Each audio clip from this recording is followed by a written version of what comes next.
Equilibrium क्या होता है? इक्विलिब्रियम तो देखो, जब भी हमारे पास पॉइंट मास होता था उसके ऊपर तीन फोर्सेस मान लो लग रहे होते थे। इस तरफ लग रहा है F1, इस तरफ लग रहा है कुछ F2 और इस तरफ लग रहा है F3। तो हम क्या बोल देते थे कि अगर हमें इक्विलिब्रियम में पार्टिकल चाहिए तो इसका एक्सेलरेशन की वैल्यू जीरो होनी चाहिए, या फिर हम बोल देते थे कि भाई हमारे पास F नेट की जो वैल्यू है वो जीरो होनी चाहिए। लेकिन हमारी दुनिया में कुछ भी पॉइंट ऑब्जेक्ट तो नहीं है, सबकी कुछ ना कुछ डायमेंशन होते हैं। ऐसे में इक्विलिब्रियम किस तरीके से पता किया जा सकता है? जैसे देखा, बहुत ही अच्छा एग्जांपल है। हमारे पास एक ये रॉड है, रॉड पर नीचे की तरफ लग रहा है फोर्स इस तरीके से। कितना लग रहा होगा? ये लगेगा mg का। ठीक। अच्छा, क्या ये रॉड नीचे गिर रही है? पहली बात तो हमें दिख रहा है कि ये रॉड इक्विलिब्रियम में है। इक्विलिब्रियम में है यानी कि वो मूव नहीं कर रही है, रोटेट भी नहीं कर रही है, तो इक्विलिब्रियम में है, ये तो मुझे देख के पता चल रहा है। अब अगर इस पर नीचे की तरफ फोर्स लग रहा है mg, तो ये इक्विलिब्रियम में कैसे हो सकती है? नीचे क्यों नहीं आ रही? तो ज़रूर इसके ऊपर कुछ नॉर्मल रिएक्शन लग रही होगी जो mg को कैंसिल आउट करती है। अब हम यहाँ पे देखते हैं ये दो पॉइंट से सपोर्टेड है, तो दोनों ही जगह से इसके ऊपर की तरफ कुछ फोर्स लगा होगा इस तरीके से। लेट से ये बोल देते हैं n1, और यहाँ पर लगा होगा हमारे पास फोर्स n2। तो पहली चीज़ तो हमारे पास आती है इक्विलिब्रियम है तो फोर्स नेट की वैल्यू जीरो होनी चाहिए, टोटल फोर्स उस पर जीरो होना चाहिए। तो यहाँ वाई डायरेक्शन में अगर हम बैलेंस करने जाएँ तो मुझे पता चलता है भाई n1 प्लस n2 मिल करके mg के बराबर होने चाहिए। हमारे पास इक्वेशन आ जाती है क्या? mg is equal to n1 plus n2। ये तो हमने फोर्सेस को बैलेंस कर दिया। अब यहाँ पे पता नहीं चलता कि भाई n1 की वैल्यू कितनी है, n2 की वैल्यू कितनी है। जैसे mg की वैल्यू अगर 100 है तो n1 की वैल्यू 50 भी हो सकती है, इसकी भी 50 हो सकती है, या हो सकता है ये 60 हो तो ये 40 हो जाए, ये 70 हो तो ये 30 हो जाए, है ना। दोनों का सम मिलाकर के 100 के बराबर हो रहा है। दोनों की इंडिविजुअली वैल्यू मुझे पता नहीं चल पा रही है, लेकिन ऐसा नहीं है कि हम उसे पता नहीं कर सकते। जैसे यहाँ पर अगर मैं वेइंग मशीन रख देता तो उसमें तो कुछ फिक्स्ड रीडिंग आती, जैसे 60 किलोग्राम आ रहा है, ऐसे कुछ आ रहा है, राइट, 60 न्यूटन, तो वो तो फिक्स्ड वैल्यू आती है। ऐसे थोड़ी वो वैल्यू बदलती रहती। तो यहाँ पे नॉर्मल रिएक्शन की कुछ फिक्स्ड वैल्यू है, लेकिन मैं पता नहीं कर पा रहा। क्यों? क्योंकि अभी मेरे पास इक्वेशन सफिशिएंट नहीं है। तो सफिशिएंट इक्वेशन के लिए हमें क्या करना होता है? हमें एक और इक्वेशन चाहिए, हम बैलेंस करते हैं। अब टॉर्क, टॉर्क नेट की वैल्यू भी होनी चाहिए जीरो। टॉर्क क्या होता है? जो रोटेशनल वाला हमारा फोर्स हो गया, मूवमेंट ऑफ फोर्स जिसको बोलते हैं, टॉर्क वो जीरो होना चाहिए। अब टॉर्क होता है किसी एक्सिस के अबाउट। तो यहाँ पर एक्सिस कहाँ है? क्या ये रोटेट कर रही है? रोटेट करेगी तो मैं बोलता कि भाई ये यहाँ पे रोटेट कर रही थी इस तरीके से, तो बोल देते हैं हम ये एक्सिस है। ये तो रोटेट ही नहीं कर रही। तो ऐसे में टॉर्क किसके अबाउट जीरो होगा? उसका आंसर होता है अबाउट एवरी पॉइंट, है ना, अबाउट एवरी पॉइंट। ठीक। अबाउट एवरी पॉइंट का मतलब, अगर मैं इस पॉइंट पे ऐसे अज्यूम करता कि ये रॉड इस तरीके से घूम सकती है तो यहाँ पर टॉर्क की वैल्यू जीरो होनी चाहिए। जैसे mg यहाँ पर नीचे लग रहा है तो इस रॉड को ऐसे घुमाने की कोशिश करेगा, मान लेते हैं इसके अबाउट ये घूमने वाला होता तो, और नॉर्मल रिएक्शन ऊपर लग रहा है, ये इसको ऊपर अपोजिट डायरेक्शन में टॉर्क देगा। तो इन दोनों के कारण टॉर्क की वैल्यू जीरो होनी चाहिए। या फिर अगर मैं यहाँ पर हूँ, यहाँ से चेक करूँ, mg नीचे लग रहा है, mg इसे ऐसे घुमाना चाहता है, ये n1 ऊपर लग रहा है, n1 इसे ऐसे घुमाना चाहता है, दोनों के कारण टॉर्क की वैल्यू जीरो होनी चाहिए। तो यहाँ पर मैं देखो इनको कुछ नाम दे देता हूँ। इसको बोल देता हूँ लेट्स सी, ये पॉइंट था ए, ये था हमारे पास बी। टॉर्क अबाउट ए को मैं किस तरीके से लिख सकता हूँ?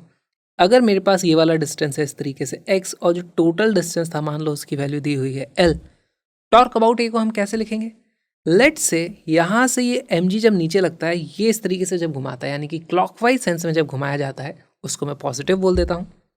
तो मैं बोलूँगा mg इंटू एक्स, जो कि mg के परपेंडिकुलर वाला डिस्टेंस हो गया ना। हमारे पास टॉर्क की वैल्यू क्या होती है? टॉर्क की वैल्यू होती है r परपेंडिकुलर टाइम्स f, इस तरीके से, या फिर वैल्यू होती है r इंटू एफ परपेंडिकुलर। तो यहाँ पर हमने इस तरीके से टॉर्क निकाल लिया। लेकिन ये तो इसके कारण पॉजिटिव टॉर्क है, एक नेगेटिव डायरेक्शन में टॉर्क होगा n2 के कारण, तो माइनस मेरे को लिखना पड़ेगा n2 टाइम्स l, और इसकी वैल्यू होनी चाहिए जीरो। यहाँ से n2 की वैल्यू मेरे को क्या मिल जाती है? n2 की वैल्यू आ जाती है mg into x divided by l। n2 की वैल्यू मुझे मिल गई, यहाँ पर मैं n2 रखूँगा, n1 की वैल्यू मुझे मिल जाएगी। या फिर हम और एक काम कर सकते हैं, मान लो मैं टॉर्क अबाउट बी की वैल्यू पता करना चाहूँ। इस पॉइंट के अबाउट अगर मैं टॉर्क देखूंगा तो क्या होगा? देखो mg नीचे लग रहा है, वो इस तरीके से घुमाने की कोशिश करेगा, ए के ऊपर जो फोर्स लग रहा है n1 वो ऐसे घुमाने की कोशिश करेगा। तो यहाँ पर टॉर्क लिखते हैं, देखो mg के कारण टॉर्क इस तरफ है, मान लो इसे मैं पॉजिटिव मानता हूँ, तो इसकी वैल्यू हो जाएगी mg, और ये परपेंडिकुलर वाला डिस्टेंस कितना है? टोटल l था, l माइनस एक्स कर देंगे यहाँ, तो ये हो जाता है l minus x minus n1 into L is equal to 0। यहाँ से N1 की जो वैल्यू आ जाती है, N1 आई है ना, N1 की वैल्यू मेरे पास यहाँ से आ जाती है mg into L minus x divided by L. तो यहाँ पर अभी आप देखो N1 और N2 को ऐड करोगे तो N1 प्लस N2 की वैल्यू मुझे mg मिल जाएगी। अच्छा, यहाँ पे एक तीसरा पॉइंट भी एग्जिस्ट करता है। मान लो ये पॉइंट है सेंटर ऑफ मास वाला C। मैं टॉर्क अबाउट C की वैल्यू भी 0 कर सकता हूँ। टॉर्क अबाउट C पहले तो लिखना सीखना पड़ेगा। तो यहाँ से एक फोर्स इस डिस्टेंस पे है जो कि ऊपर की तरफ लग रहा है, तो ये ऐसे घुमाने की कोशिश करेगा। ये वाला फोर्स इधर है, ये ऐसे घुमाने की कोशिश करेगा। देखो दोनों के टॉर्क अपोजिट सेंस में आ रहे हैं। तो यहाँ से हम लिख सकते हैं किसी भी एक को पॉजिटिव मान लो तो यह आ जाता है N1 इंटू एक्स प्लस, हमारे पास प्लस नहीं होगा, एक्चुअली माइनस होगा, क्योंकि अगर ये ऐसे घुमा रहा है तो ये ऑपोजिट डायरेक्शन में घुमा रहा होगा। तो minus N2 into L minus x is equal to 0। तो यहाँ से आप N1 और N2 के बीच में भी एक रिलेशन निकाल सकते हो। तो हम किसी भी पॉइंट पे टॉर्क की वैल्यू 0 कर सकते हैं। इनफैक्ट आप चाहो तो यहाँ पर कोई पॉइंट D ले लो और हम एक्चुअली लिख सकते हैं torque about point D will also be 0।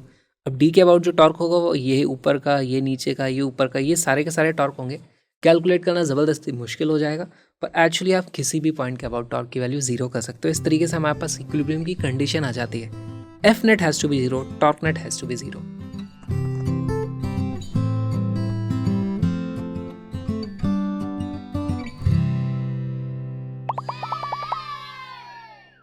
A rod of weight W is supported by two parallel knife edges A and B। तो हमारे पास यहाँ पे इसको बोल देते हैं ये है A, ये है हमारे पास इस तरीके से B, and it is in equilibrium in a horizontal position. The knives are at a distance D from each other। तो हमारे पास कौन सा वाला डिस्टेंस D दिया हुआ है?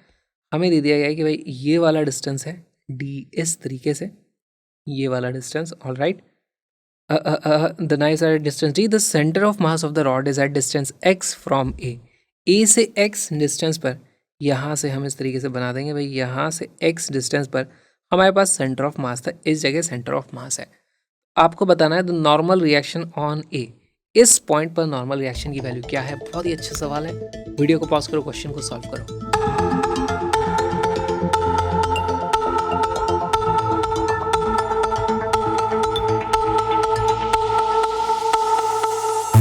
इसका करेक्ट आंसर है सी।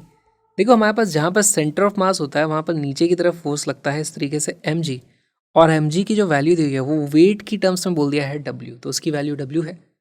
ठीक, अच्छा हमसे क्या पूछा है? n1 की वैल्यू, सॉरी na इसको नाम देते थे भाई। यहाँ पर नॉर्मल रिएक्शन a पे लगा होगा, यहाँ पे नॉर्मल रिएक्शन लगा होगा b पे। अच्छा एक चीज़ तो मुझे पता है na plus nb is equal to w होने वाला है, लेकिन हमें एक्चुअली इस इक्वेशन को भी लिखने की ज़रूरत नहीं है। मैं आपके लिए लिख देता हूँ, वैसे हमें ज़रूरत नहीं है ना। Na प्लस एन बी की वैल्यू आने वाली है W के बराबर। हमने कर दिया F net is equal to 0। ज़रूरत नहीं थी इसकी। ज़रूरत किसकी है? देखो हमें अगर Na पता करना है तो मैं इस पॉइंट के अबाउट अगर टॉर्क बैलेंस करूँ तो देखो इस mg के कारण कुछ टॉर्क होगा, इस Na के कारण कुछ टॉर्क होगा, दोनों मिलकर के 0 होने चाहिए, दोनों ऑपोजिट डायरेक्शन में है। और NB के कारण तो कोई टॉर्क ही नहीं होगा क्योंकि NB तो यहीं पर लग रहा है। तो जब भी कोई फोर्स वहीं से लग जाता है उसके कारण कोई टॉर्क आता नहीं है। करेक्ट, यहाँ पर मैं लिख दूंगा torque about B will be equal to mg के कारण लग रहा है इस दिशा में ऐसे घूमने की कोशिश करेगा ना, अगर ये एक्सिस है तो। और ये वाला डिस्टेंस कितना है हमारे पास? d माइनस एक्स, उसको मैं कर दूंगा d माइनस एक्स। ठीक है, अगर ये नीचे की तरफ लग रहा है तो ये ऊपर की तरफ लग रहा है। अच्छा इन दोनों को 0 करना है ना मुझे, तो यहाँ कर दूंगा minus NA into D, this will be equal to 0। यहाँ से सीधे सीधे Na एक लाइन में आ जाता है हमारे पास mg into D minus x divided by D, और हमारे पास C बन जाता है हमारा करेक्ट आंसर। अब इसका स्मार्ट गैसिंग अगर आप करना चाहते हो तो एक काम करो, x की वैल्यू ज़रा 0 रखो। अगर x की वैल्यू 0 रख देते हैं पूरा का पूरा हमारे पास यहाँ पर फोर्स आ जाता है, और ऐसे केस में हमारे पास Na की वैल्यू mg के बराबर होनी चाहिए। x की वैल्यू 0 रखोगे तो ये नहीं होगा, ये भी नहीं होगा, ये भी नहीं होगा। हमारे पास एक ही ऑप्शन बचता है and C becomes our correct answer.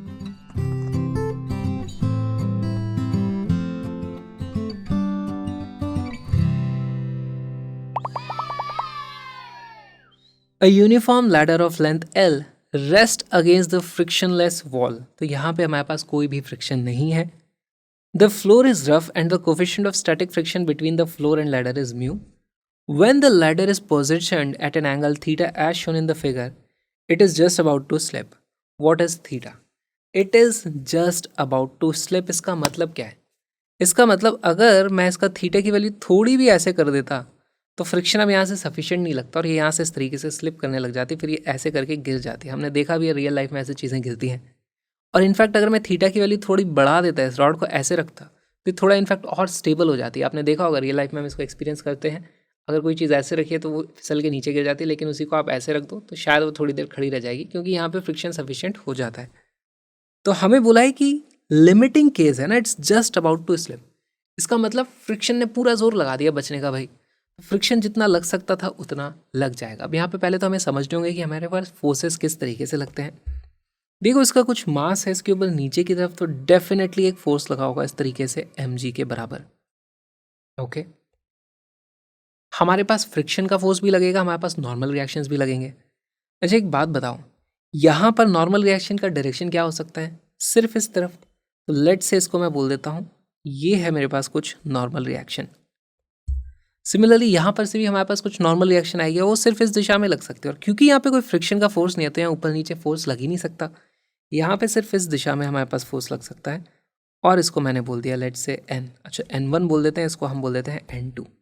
ठीक, अब यहाँ पर बताओ हमारे पास अगर हमें एफ नेट की वैल्यू ज़ीरो करनी है, F net is equal to zero, तो एक चीज़ तो मुझे पता चल जाती है भाई, M G is equal to n2, ये मुझे मिल जाता है। क्या टोटल फोर्सेस ज़ीरो हो गए? नहीं, अभी तो सिर्फ हमारे पास वाई डायरेक्शन वाले फोर्सेस बैलेंस हुए हैं। इस डायरेक्शन वाले थोड़े से फोर्सेस बाकी हैं। देखो इधर लग रहा है n1, इधर लग रहा है बेसिकली यहाँ पर हमारे पास पूरी रॉड के ऊपर x डायरेक्शन में n1 का फोर्स है। तो ये n1 में मूव क्यों नहीं हो रहा? ज़रूर कोई रोक रहा है इसे। कौन रोक रहा होगा? फ्रिक्शन। और इनफैक्ट यहाँ पर फ्रिक्शन लग रहा होता है इस दिशा में, इस तरीके से फ्रिक्शन। तो अब यहाँ पे इस तरीके से आप इसको समझने की वो कोशिश करो। अगर फ्रिक्शन कम पड़ जाता है इसका मतलब n1 ज़्यादा है, इसका मतलब हमारे पास रॉड इस तरीके से टेढ़ी होते हुए गिर जाती है। इसका मतलब देखो इसका सेंटर ऑफ मास कहीं ना कहीं वाई डायरेक्शन में, एक्स डायरेक्शन में इस तरफ आ रहा था, यानी कि इस दिशा में सेंटर ऑफ मास का एक्सेलरेशन भी हम फील कर सकते हैं। वो सब थोड़ा ज़्यादा बातें हो गई अभी। अब हमने फोर्स का सिर्फ एक्स डायरेक्शन में, सॉरी वाई डायरेक्शन में बैलेंस किया। आप फोर्स को बैलेंस करो, टॉर्क को बैलेंस करो, उससे आपको पता चल जाएगा भाई थीटा की वैल्यू क्या है। थीटा की वैल्यू हमें पता करनी है। वीडियो को पॉज करो, क्वेश्चन को सॉल्व करो।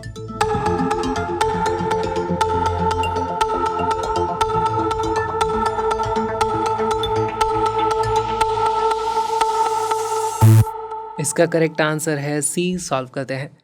देखो अगर मैं एक्स डायरेक्शन में फोर्सेस को चेक करने लगूँ तो मुझे पता चल जाता है कि भाई फ्रिक्शन का जो फोर्स है must be equal to n1 आ जाता है। तो मेरे पास एक इक्वेशन आ गई, दूसरी इक्वेशन आ गई, तीसरी इक्वेशन मेरे को मिलेगी सिर्फ वो टॉर्क बैलेंस से ही मिल सकती है।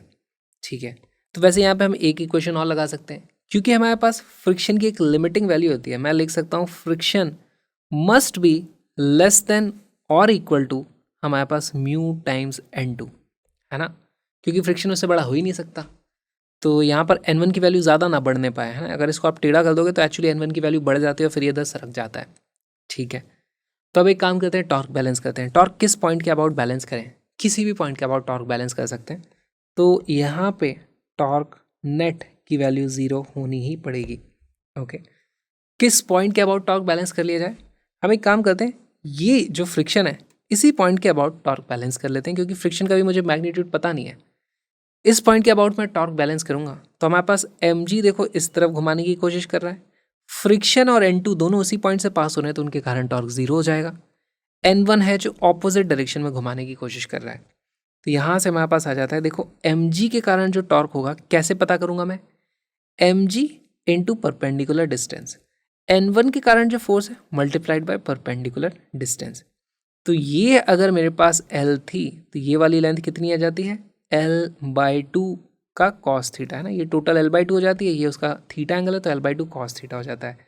यहाँ से मुझे पता चल जाता है भाई mg multiplied by l/2 cos theta must be equal to हमारे पास n1 है ना, n1 मल्टीप्लाइड बाय ये वाला डिस्टेंस। अब ये वाला डिस्टेंस कितना होगा? इस वाले डिस्टेंस के बराबर।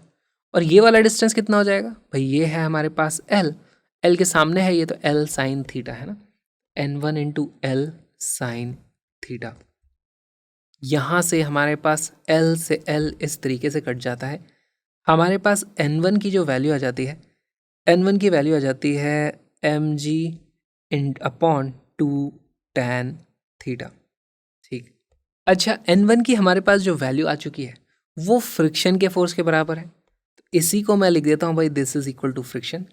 और इसकी वैल्यू छोटी होनी चाहिए, किससे? फ्रिक्शन की लिमिटिंग वैल्यू से। फ्रिक्शन की लिमिटिंग वैल्यू कितनी है? Mu times N2। तो यहाँ पर हम देख देंगे this will be equal to mu, और N2 क्या है हमारे पास? नॉर्मल रिएक्शन जो है mg के बराबर, तो यहाँ पर ये आ जाता है mg। तो देखो यहाँ से हमें क्या चीज़ मिल जाती है, हमें एक बहुत ही बढ़िया सी कंडीशन मिल जाती है कि mg upon 2 tan theta must be less than और equal to mu times mg। Correct, ये हमने सब लिख दिया। देखो अब इसमें ना N1 आ रहा है ना N2 आ रहा है, सीधे सीधे हमारे पास फ्रिक्शन का कोफिशिएंट mg और थीटा के बीच में रिलेशन आ गया। इनफैक्ट आप देखोगे यहाँ पर mg से mg भी कट जाता है, हमारे पास वैल्यू आ जाती है mu must be more than और इक्वल टू 1/2 tan थीटा। तो अब आपसे कई बार इस तरीके से क्वेश्चन को मॉडिफाई किया जा सकता है कि बताओ भाई यहाँ पर फ्रिक्शन की मिनिमम वैल्यू कितनी हो अगर हमको इसको 37 डिग्री पर रोकना है। तो यहाँ पर आप tan 37 रख दोगे। tan 37 की वैल्यू होती है 3/4। यहाँ से हमारे पास वैल्यू जाती है भाई, म्यू की वैल्यू ज़्यादा होनी चाहिए 2/3 से, और आपको आपका आंसर मिल गया। इस तरीके के भी क्वेश्चन आ सकते हैं, तो ये बहुत ही इंपॉर्टेंट हमारे पास रिजल्ट आ गया। याद करके रटने मारने की इसको ज़रूरत नहीं है, हमें कॉन्सेप्ट समझ में आना चाहिए कैसे इसको अप्रोच किया हमने। इस पर्टिकुलर केस में म्यू की वैल्यू तो हमें दी हुई है, हमसे थीटा की वैल्यू पूछी है। तो यहाँ पर हम क्या कर देंगे, यहाँ पर लिख देंगे हम tan थीटा मस्ट बी, अब देखो tan थीटा इस तरफ गया है, म्यू इस तरफ गया, तो tan theta must be more than और इक्वल टू, है ना, तो tan theta must be more than और equal to 1/2 mu. tan theta की वैल्यू ज़्यादा होनी चाहिए, है ना, तो थीटा की वैल्यू आप बढ़ा दोगे तो ईजिली हमारा यहाँ पर रह सकता है। थीटा की वैल्यू कम करते जाओगे, कम करते जाओगे, कम करते जाओगे, तो एक लिमिटिंग वैल्यू हो जाएगी, तब tan थीटा की वैल्यू इक्वल टू 1/2 म्यू हो जाएगी, है ना। इन limiting case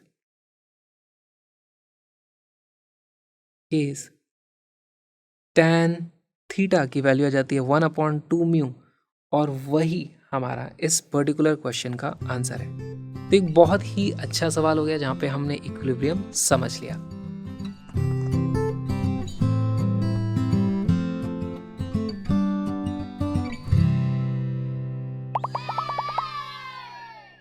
A weightless ladder of 20 feet long rests against a frictionless wall at an angle of 60 degree from horizontal। तो हमें दिया है 60 डिग्री, ये वाला एंगल है फ्रॉम हॉरिजॉन्टल। ध्यान रखना फ्रॉम द वर्टिकल भी हो सकता था, तो क्वेश्चन हमेशा ध्यान से पढ़ना है हमें। अ 150 pound man is 4 feet from the top of the ladder, है ना, तो लैडर का खुद का कोई वेट नहीं है, हमारे पास 4 फीट फ्रॉम द टॉप। तो देखो टोटल लेंथ हमें दी हुई थी, टोटल लेंथ वॉज 20 इस तरीके से, alright.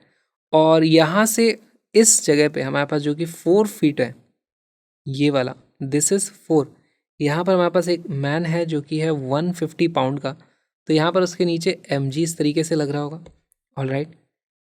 A horizontal force is needed to keep it from slipping. तब देखो यहाँ पर कहीं फ्रिक्शन नहीं है, उन्होंने बोल दिया फ्रिक्शन नहीं है, ये वैसे तो यहाँ पर हमारे पास फ्रिक्शन लग के रोकता, फ्रिक्शन नहीं है, तो उस केस में हम यहाँ पर इस तरीके से कोई फोर्स F लगा रहे हैं, external force. Choose the correct magnitude of the force from the following. तो अब यहाँ पर आपको बताना है इस फोर्स की वैल्यू क्या है, और इसको सॉल्व करना बहुत ही आसान है। इसमें आपको एक्चुअली फोर्स बैलेंस करने की भी ज़रूरत नहीं पड़ेगी। वीडियो को पॉज करो, सिंपलेस्ट तरीका सोचो इसको सॉल्व करने का।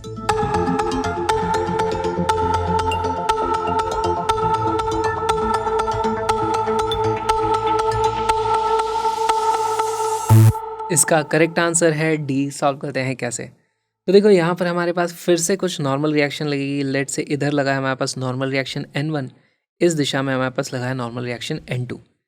अब यहाँ पर ये दोनों हमारे पास जो फोर्स के मैग्नीट्यूड है वही N2 के बराबर हुआ, क्योंकि ये स्लिप नहीं हो रहा है। तो यहाँ पे मैं लिख सकता हूँ F E external is equal to 0। यहाँ से मेरे पास दो इक्वेशन आ जाती है। पहली आ जाती है भाई कि मेरे पास अगर एक्स डायरेक्शन में देखूँ तो mg लग रहा है, ऊपर की तरफ N1 लग रहा है, mg की वैल्यू आ जाती है N1 के बराबर। ये हो गई इक्वेशन नंबर 1। दूसरी इक्वेशन क्या आ जाती है, हमारे पास फोर्स F की वैल्यू आ जाती है N2 के बराबर। ये हो गई इक्वेशन नंबर 2। हमें फोर्स F की वैल्यू पता करनी है। बेसिकली मैं N2 के बारे में जानना चाहता हूँ। अगर मुझे N2 की वैल्यू पता चल जाए तो मेरी लाइफ आसान हो जाएगी। तो यहाँ से देखो मैं इस तरीके से टॉर्क बैलेंस करा सकता हूँ किसी भी पॉइंट से। यहाँ से मैं टॉर्क बैलेंस कराऊंगा mg का नीचे की तरफ, n2 का इस तरफ, तो मेरे को टॉर्क बैलेंस करने से आंसर मिल जाएगा, है ना। इस पॉइंट के अबाउट मैं टॉर्क बैलेंस करा लेता हूँ। लेट्स से इसका नाम दे देता हूँ मैं a। तो torque about a has to be equal to 0। Okay, a के अबाउट टॉर्क में देखो f और n1 का कोई रोल नहीं होगा क्योंकि वो उसी पॉइंट से पास हो रहे हैं। हमारे पास mg जो है वो कुछ डिस्टेंस पे लग रहा है और हमें ये परपेंडिकुलर डिस्टेंस चाहिए होगा। तो देखो ये 20 था, ये 4 था, तो ये बचा हुआ क्या हो जाता है 16। तो हमारे पास आ जाता है mg के कारण जो टॉर्क होगा वो हो जाता है मेरे पास 20 - 4 यानी कि 16। तो ये हो गया। उसका भी करना होगा मुझे cos 60 क्योंकि मुझे परपेंडिकुलर डिस्टेंस चाहिए, तो यहाँ पे होगा cos 60। ये mg वाला टॉर्क हो गया जो इस दिशा में है। नॉर्मल रिएक्शन n2 वाला मेरे पास इस दिशा में लग रहा है, तो उसको मैं करूँगा -n2 मल्टीप्लाइड बाय n2 कितनी दूरी पर है भाई, ये था हमारे पास 20 का ये है हमारे पास sin 60 जो होता है √3/2, तो हो जाएगा 20 √3/2 और इसकी वैल्यू होनी चाहिए 0। तो यहाँ से हमारे पास कुछ वैल्यूज आ जाती हैं। देखो मैं लिखता हूँ mg। अब mg की वैल्यू है मेरे पास 150 पाउंड। ऑलराइट, अच्छा करेक्ट मैग्नीट्यूड ऑफ फोर्स, तो फोर्स को हम LB में मेजर कर रहे हैं। LB क्या होता है? LB होता है हमारे पास पाउंड फोर्स, और पाउंड फोर्स का मतलब हो गया कि भाई 1 पाउंड के कारण अगर स्टैंडर्ड ग्रेविटी लगती है तो हमारे पास 1 LB का फोर्स इस तरीके से लगाएगा। तो यूनिट्स का हमें यहाँ पर कन्वर्जन करने की ज़रूरत नहीं है। तो देखो mg के कारण हमारे पास नीचे की तरफ जो फोर्स लग रहा था वो हो जाएगा 150 LB। ठीक है, तो this is 150 LB multiplied by हमारे पास यहाँ पर कितना आ जाएगा 16 फीट मल्टीप्लाइड बाय हमारे पास क्या है cos 60। cos 60 की वैल्यू होती है 1/2 will be equal to n2 की जगह मैं रख दूंगा भाई f है, तो यहाँ पर f इस तरीके से आ जाएगा मल्टीप्लाइड बाय 20 फीट है हमारे पास, और यहाँ पर है ये √3/2। ठीक, तो यहाँ पर देखो ये फीट से फीट कट गया हमारे पास, और हमारे पास हाफ से हाफ भी इस तरीके से कट जाता है। ओके, अब मेरे पास जो फोर्स की वैल्यू आने वाली है वो LB में आने वाली है। देखो यहाँ पर LB में ही सारे के सारे ऑप्शन है। फोर्स F की मुझे यहाँ से वैल्यू मिलती है 150 मल्टीप्लाइड बाय 16 डिवाइडेड बाय 20 √3, इतने LB में आंसर आएगा। इसको मैं लिख सकता हूँ, ये आ जाता है 5, ये आ जाता है मेरे पास 4, 5 से ये कट जाता है 30 इस तरीके से, और इसकी जो वैल्यू आ जाती है देखो ये आ जाता है मेरे पास 4 × 10, इसको मैं लिखता हूँ 40 × 3 डिवाइडेड बाई √3, तो ये √3 से ये कट जाता है, फिर √3 बचता है, इसकी वैल्यू आती है 40 √3। अच्छा √3 की वैल्यू कितनी होती है 1.73 के आसपास होती है ना, तो this will be equal to 40 × 1.73 something LB। तो बेसिकली ये 80 से तो कम आ रहा है अप्रॉक्सीमेटली। यहाँ पर देखो 80 से कम ऑप्शन एक ही है हमारे पास, डी वाला ऑप्शन है, तो ये अप्रॉक्सीमेटली हमारे पास 70 LB के आसपास का आंसर कुछ आएगा, and D becomes our correct answer. ये जो छोटा सा वीडियो आपने देखा, एक छोटा सा पार्ट है बहुत ही प्यारे से सुंदर से कलरफुल से फिजिक्स के क्रैश कोर्स का, जहाँ पे 43 डेज में हमने पूरी की पूरी फिजिक्स 11th और 12th की कंप्लीटली कवर कर लिया with lots of graphics and almost all previous years questions. साथ में कुछ इंपॉर्टेंट थोड़े कॉम्प्लिकेटेड क्वेश्चंस को भी रखा है ताकि आपकी अच्छे से प्रैक्टिस हो जाए। तो इस कोर्स के बाद आपको कुछ और देखना नहीं पड़ेगा, साथ में आपको मिलते हैं कलरफुल PDFs ताकि लास्ट मिनट आपको बहुत अच्छे से रिविजन हो जाए। Everything is in the description, link देख लो। हम मिलेंगे फुल कोर्स में।